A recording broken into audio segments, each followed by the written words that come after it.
Os veículos aéreos não tripulados, também conhecidos como drones, têm sido usados pelos Estados Unidos no combate ao terrorismo. São polêmicos porque já mataram inocentes. No Brasil, falta regulamentação para o uso civil. O assunto foi discutido em audiência da Comissão de Relações Exteriores e Defesa Nacional.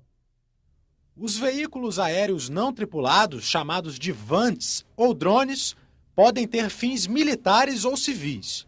Este da Polícia Militar do Distrito Federal foi usado durante a manifestação em frente ao Congresso Nacional na última quinta-feira. Controlados à distância, recolhem imagens e podem ficar até 24 horas seguidas no ar. A Comissão de Relações Exteriores debateu nesta segunda-feira a regulamentação do uso desses aparelhos no Brasil. A Aeronáutica, que comprou 2 VANTs de Israel, disse que só os utilizaria como armas em operações de guerra. É possível que no futuro a gente venha a ter esse meio não remotamente pilotado, armado. Agora, com relação à segurança para matar brasileiros, isso é completamente fora de cenário, porque assim como nós temos meios armados hoje em dia e não usamos para matar brasileiros indistintamente, e não é o caso. A Polícia Federal também importou um VANT de Israel. Usa a máquina para vigiar a fronteira com a Argentina e o Paraguai e colher provas contra traficantes de drogas. O responsável pelo sistema diz que nas operações há sempre uma preocupação com a privacidade dos alvos. A Polícia Federal tem essa preocupação em outras experiências de outros meios de investigação. Já foi muito debatida a questão de interceptação telefônica e de sinais, a questão do uso das imagens das vigilâncias, mas a maneira de trabalho da Polícia Federal vai continuar a ser a mesma, pautada na legalidade e nos limites legais que nós temos dentro do Estado brasileiro. As 2 empresas brasileiras que produzem os veículos aéreos para fins militares desenvolveram uma tecnologia nacional subsidiada pelo Ministério da Ciência e Tecnologia. Dizem que podem produzir aparelhos de pequeno porte de até 7 quilos, mas que a falta de regulamentação impede que o governo encomende os VANTs nacionais. Porque a gente nasceu com subsídio, tá? As empresas foram criadas, equipes capacitadas, estão com o produto pronto, testado, tá? E agora a gente precisa de quê para voar? Regulamentação de uso comercial de VANT. E a gente não tem. Para uso civil, como na agricultura ou publicidade, os VANTs precisam ser autorizados pela Agência Nacional de Aviação Civil. No momento, há 8 protótipos deste tipo em avaliação na agência. A ANAC instituiu um grupo de trabalho entre 2 superintendências, que são as principais, Superintendência de Segurança Operacional e Superintendência de Aeronavegabilidade, e a intenção desse grupo de trabalho é elaborar uma proposta de regulamentação que vai ser encaminhada até para a diretoria da ANAC. Nós temos 6 meses para apresentar essa proposta à diretoria. O representante da ANAC também lembrou que os VANTs não são aeromodelos. Estes são usados apenas para o esporte e o lazer. A senadora que solicitou a audiência pública apoia que a regulamentação dos veículos aéreos não tripulados avance. Aqui tem 2 níveis de veículos não tripulados, né, dos drones. Tem os pequenininhos, que você pode usar, que não tem uma exigência maior até de segurança, que é para coleta de informações na área civil exclusivamente. E, é claro, aquele de maior porte, que é para segurança e defesa. Então, nesses casos, sim, uma regulamentação mais rigorosa, mais atenta, mais adequada, com base nos padrões internacionais. Mas penso que a ANAC deveria agilizar esse procedimento para estimular essa florescente indústria de defesa, que é também uma indústria de inovação tecnológica na área da aviação. O assédio moral e sexual no trabalho foi discutido na Comissão de Direitos Humanos. A audiência pública foi motivada por denúncias de casos de abuso e discriminação contra servidores em órgãos públicos no Brasil e no exterior.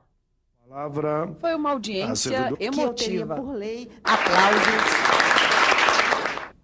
minuto de silêncio e até choro marcaram os relatos de assédio moral ou sexual sofrido por servidores federais no Brasil e no exterior. O assédio moral ele é uma violência invisível. Então, os dados que nós temos do Ministério do Trabalho e os dados que nós temos de denúncias com relação na Justiça, eles são praticamente muito aquém da nossa realidade. Porque o que nós temos a nível de sindicato são denúncias que nós às vezes não conseguimos levar para frente, porque nós não conseguimos levantar provas. Nós, os servidores públicos e os empregados da iniciativa privada em geral, nós estamos pedindo socorro.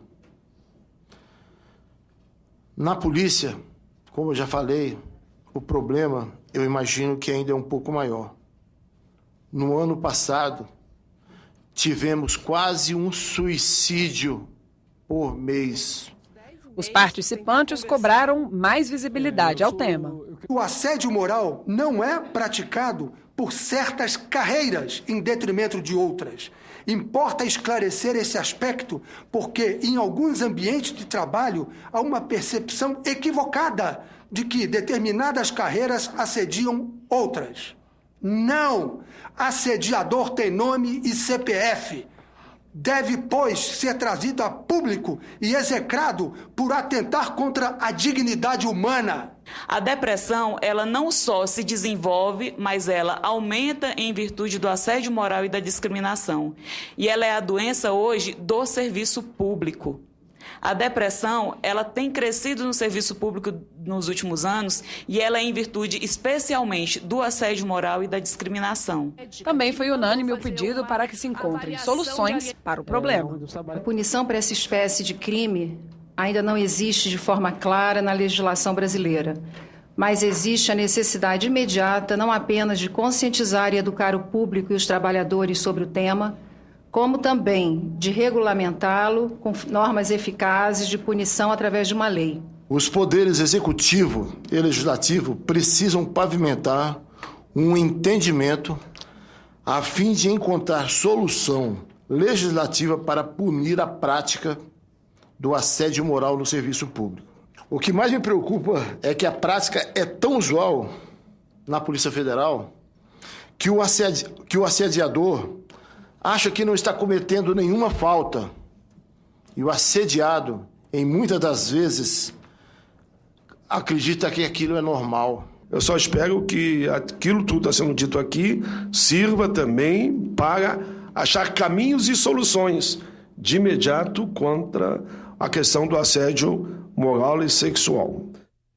Voltamos a falar sobre a repercussão das manifestações entre os senadores que defendem maior participação do Congresso neste momento. Eu defendo que os dirigentes partidários dos principais partidos chamem uma reunião suprapartidária para discutir o Brasil, para discutir essas vozes que vêm da rua. Ou os políticos, os que ocupam funções públicas do ponto de vista partidário e dos mandatos no parlamento, não estão ouvindo o clamor das ruas.